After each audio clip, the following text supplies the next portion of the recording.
The Steve Lobby Agency presents The Christian Publishing Show, a podcast for writers who want to advance Christ's kingdom using the written word. Here's your host, Thomas Umstattd Jr. This is episode 50 of the Christian Publishing Show, and we have a special treat for you today. We talked a lot with best-selling authors about how they get started, and we've talked with authors who are at all points of the journey, but we've never talked about what it's like between having your book signed with a publisher and actually having it published. It's easy to be so focused on getting that book contract that you don't know what happens next. And if you don't know what happens next, it can be a bit of a rude awakening. And our guest today lives in Tennessee with her husband and children and is a writer of romantic comedy for HarperCollins Christian Publishing. Melissa Ferguson, welcome to the Christian Publishing Show. Thanks so much. Glad to be here. So let's start a little bit before the story and tell us just briefly about how you got your book contract. As in how I got the book contract, how I started writing, or how the contract actually happened with my agent?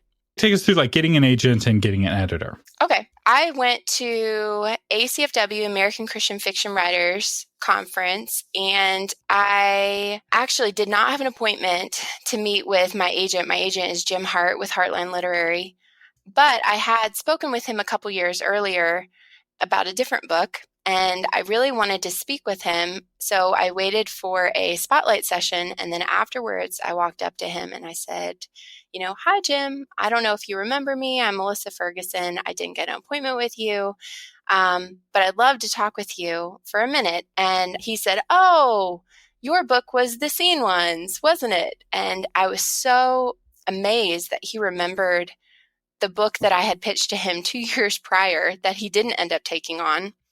And we just started a conversation from there. And he looked at my manuscript and we talked a little bit at ACFW.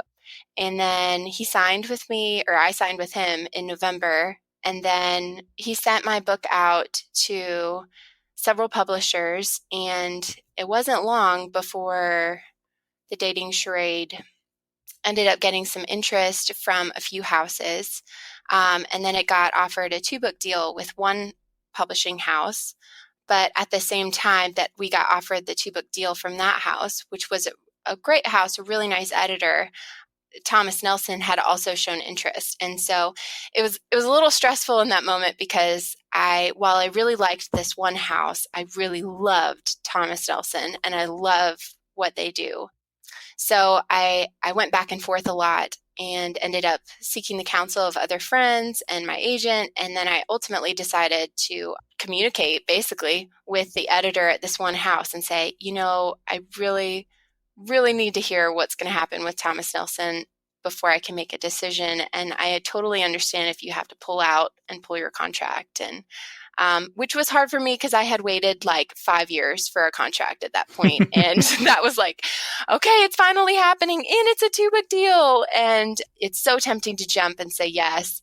But thankfully the editor was incredibly understanding and she was willing to wait several months while I basically was on eggshells waiting for Thomas Nelson. I mean, you have to go through their steps. They had sent it to a team meeting and then I had a group call with them. And then finally they sent in a verbal contract and then an informal contract and then a formal contract. And then I finally signed with them. So that's how I ended up getting, last October was when I signed a 3-book deal with them. All right. And one of the things I really want to underline here is that you went with an agent who previously told you no. And a lot of people, when they get a no from an agent, they think that no means no.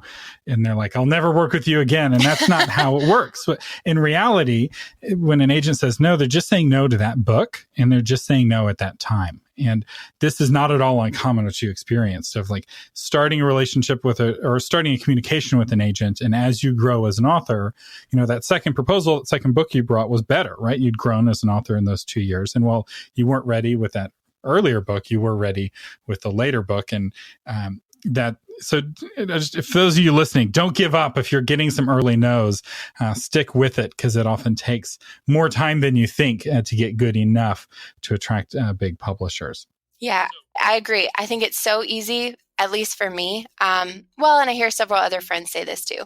We hear these words coming out of people's mouths and we completely twist them and think, what are you secretly not saying? And so when he had told me at the time, I can't take on any more spec fiction, I had heard, I don't like you and I'm making up an excuse. Then it makes you really nervous to come speak to him again. But I totally agree with you, Thomas. I think it's really wise on your heart to just trust when people say no, to just trust, just have a positive attitude about it. Yeah. So now let's walk through that first year. So you get your contract back from Thomas Nelson. What were you expecting to happen and what happened next? Yeah. So I got the contract from Thomas Nelson, and I think what I expected was it to be like a shower of butterflies every day for the rest of my life. I don't know. And it just to be this simple task of, they accepted my book. So great. They have my book. They're going to make it beautiful. They're going to ship it out. And I'm going to gleefully sit at my computer without distraction, writing another book. And I will then send it out. And I will do that so on and so forth for the rest of my life. And and that is so not what happens. The reality, on the one hand, it has been more challenging, a lot more challenging than I expected. On the other hand, it's been a lot more fun. Yeah, it's been delightful getting to get to know these people. So what were some of the hardest things about this first year? I think trying to juggle, when I turned in my book, there's a lot to juggle with the book that you turned in that's contracted. But then you're supposed to be writing a new book at the same time. So you're writing this new book under contract. You have a hard and fast deadline. But your first book, like for Thomas Nelson, the timeline is that I turned in my book, and then my editor spent some amount of time doing developmental edits and then giving it back to me. And then you don't know when she's going to turn it back into you. You're in the middle of maybe writing your next thing. And then all of a sudden she says, okay, take 2 weeks and then send it in again and give me the final. So it's you kind of need to stop doing what you're doing and focus and go hard on those developmental edits, which for me was really challenging because I've never done major edits before that I didn't expect. I just never had someone else tell me, cut major things that you might be super fond of, but that we think have problems, and then be willing to do that. Yeah, because a developmental edit is not oh, your grammar was poor here, you need to rework the sentence. It's more this character doesn't work fundamentally, or this character needs to be cut, right? The story's too complicated, you don't need this character. And so you have to go through the whole book and cut this character and give that character's dialogue to somebody else, or cut it all together, and you have to rework scenes, and it's really structural. And a lot of people don't realize that those are the kinds of changes. And often for indie authors, they don't hire a developmental editor. They skip straight to the copy editing stage, which is a mistake. So one of the things that separates kind of successful indies from non-successful indies is whether or not they bring on a developmental editor and work with multiple editors like a traditional author would. But if you're traditionally published, you're going to be working with a developmental editor, whether you're fiction or nonfiction, who's going to make major changes, right? It's your argument in chapter 4 doesn't work. You need to use a different metaphor or something. Suddenly that whole chapter is getting restructured. And for some authors, this is the fun part. Writing that first draft is the more difficult part, and they love being in the editing. This is how I am. I really enjoyed editing and working with a developmental editor and making the arguments better in my book. But for other authors, it is soul crushing. They're but I liked it the way that it was. I don't want to get rid of this character. They're my family. I gave birth to it's my own child. I can't kill my child. That is 100% exactly how I felt. And my editor, we laughed about it, but it definitely, I was in fact, she said, you need to cut this one character full stop. And I responded with, I love this character. I cannot cut this character. And she said, you really need to. And I said, I'm going to dedicate this next book to my dead character because I love this character so much. And she's like, and you'll sell. Actually, well, yeah. So I definitely understand that. And I completely agree with you. I think I got like 14 or 15 pages of developmental edits. And this is like single space, really, really in detail, every single character. How can you change them and make them stronger? We don't like, she didn't like the time of the year because some of the things didn't make sense. So change it or stretch it out or cut certain characters or change this entire relationship between two people, or wow, they're just not likable because they did this, or it's not romantic enough. So it's really hard because it's also like you're playing, it's just this domino effect. You feel like if I pull this out, the whole thing will fall apart. So how do I cut what is a weakness without destroying my whole book? And how can I do that in 2 weeks? So that definitely has been challenging for me. Especially if you weren't expecting it. If you're expecting just to get a bunch of typos corrected and it's like, oh, you need to totally rework your book, which isn't like them picking on you. This is what happens to pretty much every author who goes through a developmental edit process. But if you're hitting, if you're expecting them like, you signed a contract, you bought the book that you bought. And like, no, we bought that book as a starting place to make the book that will have the greatest chance of selling to the most number of people. Yes, absolutely. So what would be some tips if somebody's going through this, right? If you could talk to your past self, if you go back in time with a time machine, what advice would you give yourself at the beginning of this year? Oh, wow. I have a slew. I would say my first tip would be in the waiting, whenever there's a lull, maybe you're waiting on developmental edits, or you're waiting on line edits, or you're waiting on proofs, or whatever you're waiting for, make sure you're writing the next book. Because I signed up to have a new book every 9 months, and I can do a new book in 9 months, but I didn't anticipate all the things that I would be also doing that are not related, that are not specifically writing. So always be working on that. So, and getting some writing done. I would say one thing that has surprised me was that there are endless opportunities. And I have felt like since signing my contract, there are so many things I can think of that I could be doing better. I could be doing Instagram more. I can be doing Facebook more. I can have more newsletters. I can go on podcasts. I can do blogs. I can write a different book, write a novella, there's so many things you can be doing, conferences you can be going to, networking opportunities. And there are a lot of things you can be doing that can actually be really expensive. And so I think it's just important to be willing to assess those and be willing to say no. I think, Thomas, you say that in a different podcast, like there are a lot of opportunities that can get really pricey. You can add extra publicity. You can add, you can always update your business cards, get new headshots. You can update your website, make it really fancy. You can, whatever. You can do so many things. So I think really setting aside your budget, like you said in a former podcast, and like saying, this is how much money I can spend, and this is how much time I have, would be really wise. Yeah, that's a novel marketing episode where I talk about creating a marketing budget. And it's episode 207 for those of you who are curious. We'll put a link to it in the show notes. But it is important to not to frame the question correctly. Because if you frame the question, would this be beneficial? Then you end up saying yes to everything, right? Are new headshots beneficial? Sure. Is doing, more on Facebook beneficial? Can be, right? Is doing email marketing beneficial? Sure. But that's the wrong question, right? The better question is, what is the most benefit for the time and money that I'm putting in? right? Because it may be that the email marketing is 10 times more beneficial to you than Instagram, or the other way around. If you're measuring, you'll be able to find out.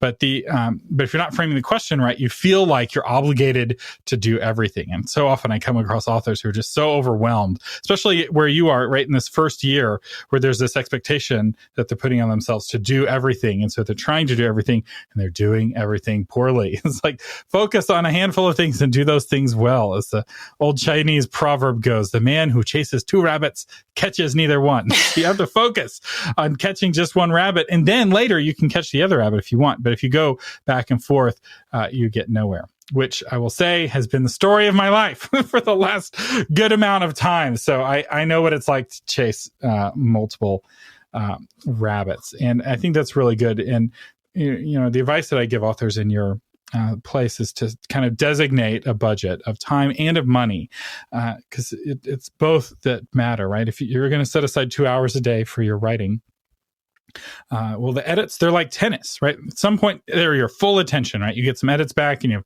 2 weeks to turn them around. It's like the tennis ball's been hit into your side of the court and you got to fully focus on that tennis ball. But other times the ball's in the other side of the court and there's literally nothing you can do, right? Because when most publishers, maybe all publishers, use Microsoft Word, and Microsoft Word doesn't have a good way, if you're emailing documents back and forth, for you both to work on the document at the same time, right? So one person has the master document or the other person has the master document. In my utopian future, we're using Google Docs and you can both be working on different parts of the book simultaneously, but that is not how the industry works. The industry runs on Microsoft Word. And so what that means is that you're exactly right in that you can go a month or 2 months with nothing to do. And it's good to have a plan for how to put that time to good use. Yep, great. So what were you doing in those lulls? What did you learn to do to kind of maximize that time? Well, I feel like I didn't really have a lot of lulls. I feel like between developmental edits and then line edits, which are, you know, the grammar and the spelling and the paragraphs, and then between proofs and then manuscript design. Okay, wait. So let's slow down and talk about what each one of these steps are. So you do your developmental edits, right? So you get these 14 pages or whatever, and you killing yourself, killing your babies. You fix it, and with wailing and gnashing of teeth, you send in a manuscript that's stronger, right? Like you felt good about the manuscript that you sent in, and then they send you back line edits, and these are more like in-depth edits, right? Like they're going at the sentence level and fixing commas and spelling. And you think that that's it, right? You accept those changes, you make some more tweaks, and you're done with edits. But no, there's more rounds of revisions. So walk us through what those additional rounds were. Yeah, and that's the thing too. You might turn in line edits, but you might get line edits back from your line editor, and then you have to review it. So read through and review it and accept changes or make changes, and then you send it back to your line editor, and they might make more changes or disagree with you. So you might go back 4 times between your line editor. And the same with developmental edits. If you make changes from your developmental edits and then they don't like it, then they continue to work with you. So you might be doing those process, like going through back and forth several times. So then once line edits are done, I felt like I could like breathe a sigh of relief, because then they send it off to people who proofread it. And during this time, I'm also getting emails about, okay, we're having a titling meeting, and they sent me this thing called an advanced sales and marketing information packet. So I had to fill in like my long and short author bio, a description. I had to create a back cover blurb, like what would go on the back cover of the dating charade. I had to give cover ideas, and like, which was that was the fun part. You know, like you think of your favorite covers, and you literally would put those in the document, and they would see like, these are what I'm thinking would be really fun. Can you create something like that? Title ideas. Make a list of all the authors or friends or influential people you know that might be willing to endorse or support you. I mean, it's just like, so you're doing all these tasks outside of writing your next book like this. And then my editor is coming back and saying, okay, we came up with this titling idea. What do you like? Do you like it? And I'm like, her first title was not the title that I had created. Like you're saying, my baby, you know? I had originally called it the Bentley Bunch, like a twist on the Brady Bunch. And she said, we're thinking this. And then we went back and forth a lot, and they went back to the team meeting a lot. And then they had sales involved and marketing involved, or all these people involved that knew how to make a book marketable. And then we came up with, okay, The Dating Charade is a great title, which I agree. It totally is a great title. So, and they did the same with the cover. Jocelyn is my editor. She got the cover from the art designer, but then she ended up saying, nope, I want something different. So then they went back and forth several times. So there's always a process of also going back and forth in between for these different things.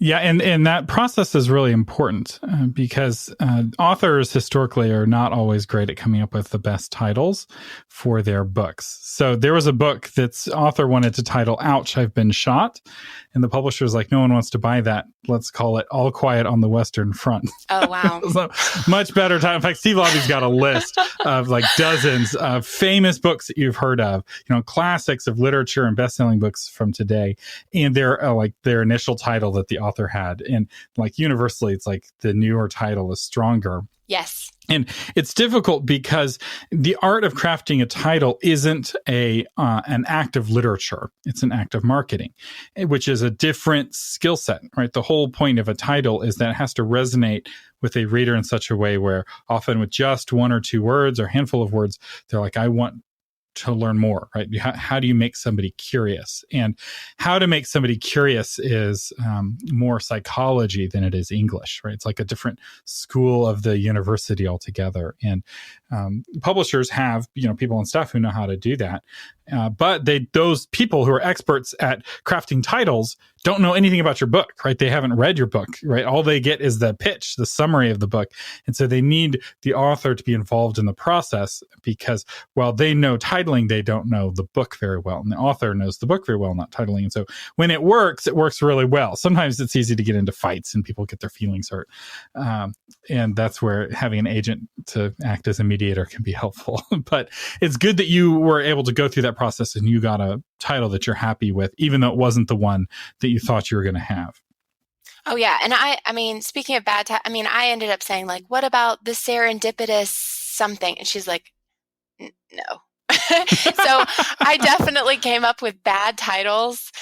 And they also, I think their digital marketing guy was looking to see, he would compare that title with other titles like The Dating Charade or other titles that came up to see like what had been taken already, what would show up when they put it in, what seemed to be the most valuable when you looked up a keyword.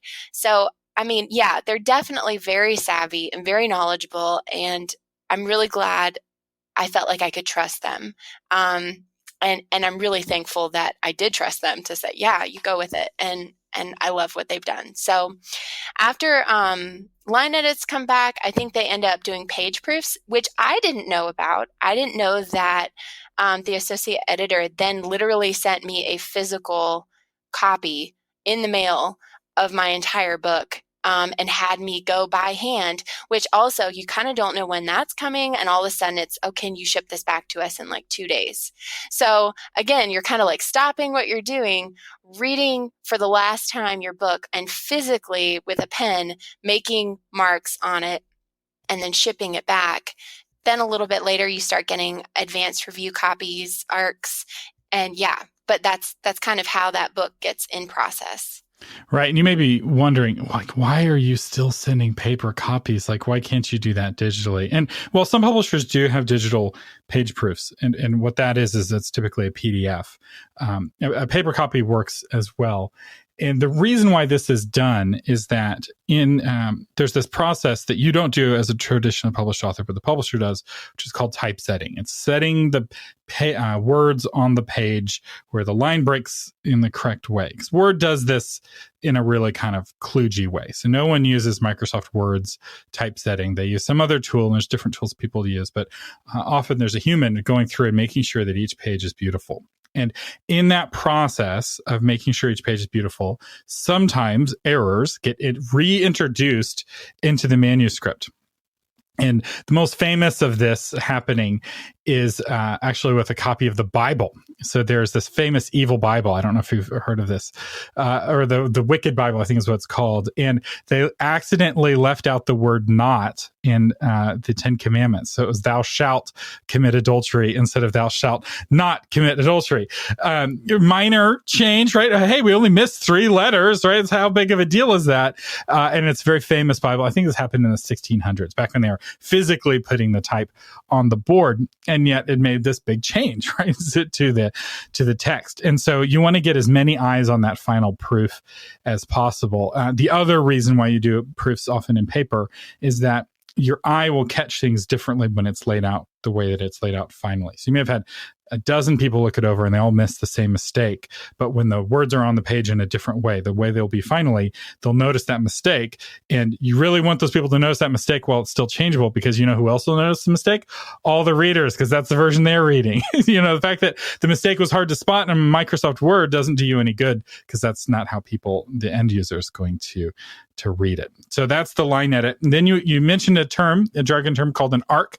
What is an arc and what did you do with it? Yeah. Oh, you can do so much with it. And I honestly was also not aware of arcs before they came. So that's like your physical. It is a book. It says arc. It's an advanced review copy. And mine came pretty early. So you can give them to librarians. I ended up going to an ALA conference that's for the librarians, and they had lots of arcs that they'll give out to librarians. And then the hope is that those librarians will then order it for their libraries, support it when talking to people, support it with book clubs, whatever. So I've had, you just find unique ways to use your arcs. You can always use them when you're promoting it, on your newsletter.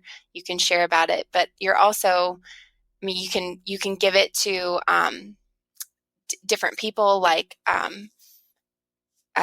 different authors that might endorse your book or things like that. So. Yeah, it's a review copy, and the purpose is to use it for promotion. So the temptation is to give it to all your friends and be like, everyone you mention in the acknowledgments, be like, hey, thank you so much for being such an encouragement. Here's a copy of the book. And you can do that, right? There's nothing keeping you from doing that. Often the publisher will ask you for a list of names and addresses to mail arcs to, but in some ways that's a wasted opportunity, because this is a promotional tool. And the best thing to do with arcs is ahead of time generate a list, right? Not like a last minute put together list, but carefully put out a list. And one pro tip here is on social media, post and hey, are there any influencers here who'd like a review copy? Come fill out this form on my website. You have them fill in some questions where you get a sense of their influence, because it may be that you've got megachurch pastors who are following you on Twitter and you had no idea, or popular podcasters who are friends with you on Facebook. And these are people who already know who you are and who already like you. And they're going to be way better to send a review copy than some stranger who has a podcast or some strange megachurch pastor you're hoping will write you an endorsement. And this is so often a lot of authors forget to do this. Because they just assume, oh, everyone who follows me, they're a bunch of nobodies. It's well, maybe not. Some of those people may be quite influential. And I've gotten really good feedback from authors who I've had do this. And they're like, I had no idea these people were following me. And now they've endorsed my book. And also, you can send them to journalists as well, right, who may review your book. And your publisher will have their own list of kind of go-to journalists and bloggers they'll send copies of your book to. But often you get a chance to send arcs out as well. Yeah, and I didn't know, as far as part of this process went, I didn't know that right before your book comes out, they'll ask us for a list of 20 influencers, like what you're saying, and they're people that we will send the book out to, or that HarperCollins will send it out to the week before it releases. I don't think those are arcs. I think those are the ready-made copies. But yeah, so I didn't think about how many people that's one thing I've been surprised by, is how many people have read my book and my book is not out. My book comes out December 3rd, and yet they've had it up on NetGalley, which I didn't know what NetGalley was. And NetGalley is for reviewers, librarians, booksellers, And all these people have read this book. In exchange, they've gotten a free ebook of the book, and in exchange for doing an honest review and then putting it on Goodreads and other places and their blogs and things like that. So that's been a surprise to me. And then, of course, like ARCs that have been handed out to different people have been, like physical ARCs, a surprise to me too. I'm like, there's going to be no one left to read my book when it comes out. Well, so hopefully, and here's the hope is that these people all fall in love with your book and use their influence. And this is where like the quality of the writing really matters, because that's not always what happens. Sometimes these people all read the book and like, and that is what happens, right? That you give away all these free copies and you sell to your friends, and the book, it doesn't take off. But the goal is you want to get the book in front of as many people as possible to get that word of mouth wildfire spreading. And it'll either spread or it won't. And the gamble is, right, because publishing is taking risks, very much like venture capital, that it will spread, right? And they did a lot of vetting, right? For every author they accept, there's, many that they don't accept. And then even when they do accept you, they didn't accept you with your book as it was, right? They made major changes based off of their understanding of what will work and when people read it, what will make them want to talk about it. Because ultimately, the success of a book from the publisher's perspective is not, did you enjoy the book? Right? If somebody says, oh, I read your book and I enjoyed it, that's nice, but that's not what they want. What they want is, did you recommend the book? And did you read the book and then wouldn't shut up about it for a week on Twitter as you're debating with people about the book or talking to people about the book, or you love the book so much you started a reading group, or you bought a copy for your pastor, right? These are the sorts of things that you do when you love a book, and that's what they're hoping will happen with each book that they publish. Yeah, totally. All right. So we've walked through the whole process, and you're now at the end, right? Your book is coming out in just a couple of weeks. What does that feel like? Like, what has this been emotionally, this process of having to kill your own babies to make your book a stronger book? Well, I was actually talking with another author recently, and because I've been talking with other authors at ACFW and hearing their experiences, and she seemed so calm and confident, and she was like, yeah, when my book released, I ended up in the hospital for an anxiety attack or something like that. And I was like, I totally feel you right there. I hope that's not going to be me. I do feel like every day the to-do list is getting a lot longer. And whether it's like suddenly I have a bunch of blogs I'm supposed to create, like blog interviews I'm supposed to create articles for, and people will end up saying, hey, can you come on my podcast? Or, hey, can you, even just aspiring writers who haven't gotten their contract yet, saying, hey, can you give me some help with this? Or can you give me a tip on this? And I want to respond to them. There's endless things to be doing. And so I feel very time crunched right now. And now I'm planning a physical launch party for the first time. So there's a lot of unknowns. I definitely will say I felt a lot of writers' self-doubt, which is so common. I know we all face it. But I tell you, it's been funny that my self-doubt has been more this year since signing a contract than ever before a contract. Ever, which is kind of ironic that I spent like years and years and years trying, and I never faced like major self-doubt until this year. And I think it's just the realization that all of a sudden I feel like there's expectation put upon me that I didn't think about before. I don't want to let my publisher down. I don't want to let my editor specifically down. What if they signed me and have this hope in me, and now people know that it's coming out, and then they read it and say, oh, like, how did she get this? So I think, trying to face and fight that self-doubt is really important. I'm preaching to myself right now. I know exactly how you feel. And when I was in high school, I was in choir and I did musicals. And but weren't you homeschooled? Like, yeah, don't be biased. Bigoted homeschoolers do all those things too. So we had a homeschool choir and we put on a musical every summer. And I'd often be more nervous after the performance than I was before the performance, right? Because I starred in one of the musicals and sing solos, right? I'm standing on stage in front of a bunch of folks, and the fear sometimes comes afterwards, like post-performance anxiety, which is in some ways is very useful because it's not there to get in your way, but also is like, there's nothing I can do. Like the performance has already happened. There's nothing I can do. This isn't useful, and it's not rational. But the thing about our emotions is that they're not always rational. But we're almost out of time. But I do want to ask, like, as you've been walking through and handling this anxiety and going through this and like having your book critiqued, how has that affected your walk with the Lord? Like how has God kind of revealed himself in this? Like, tell us a little bit about the spiritual side of it. Spiritual side of it, I will say, honestly, I think there's a lot of spiritual warfare in the publishing world. It's just something I don't feel like I've faced in other areas of my life so directly as I've faced right here. I think because it's so easy to feel an onslaught of things to do, things that you need to do, and then a lot of lies being that I might believe in my head about people's reactions or the way that they think.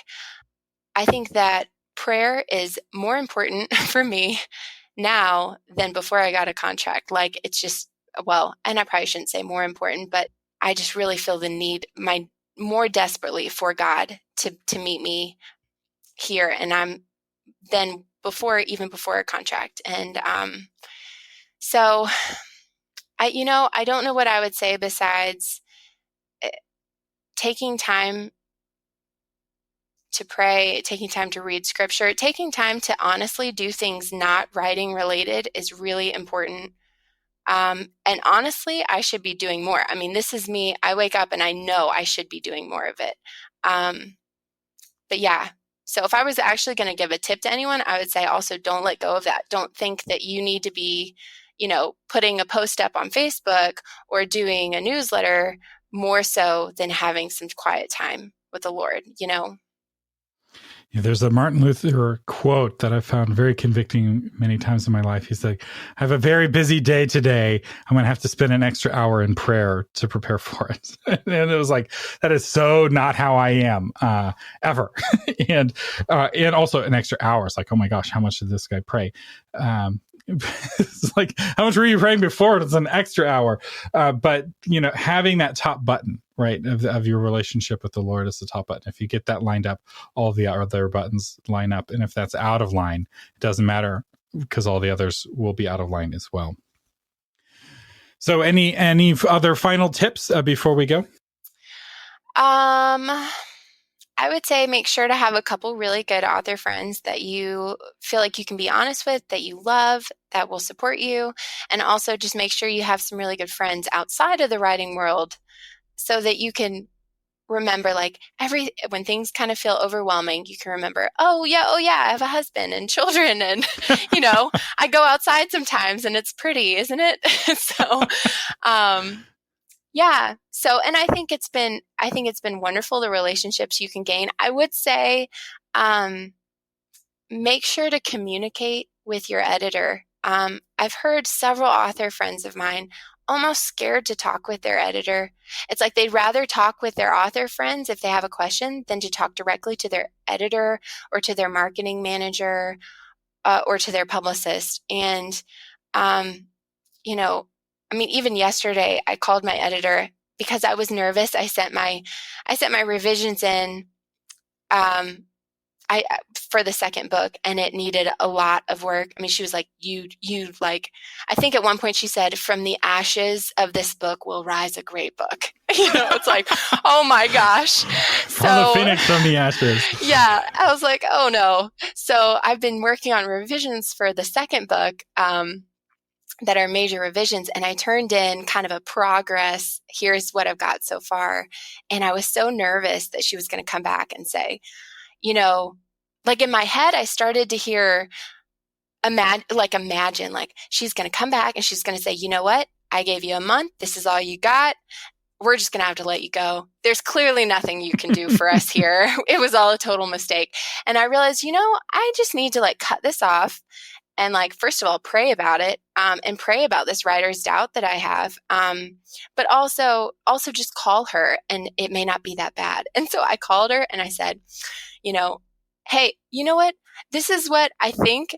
And I just want to communicate.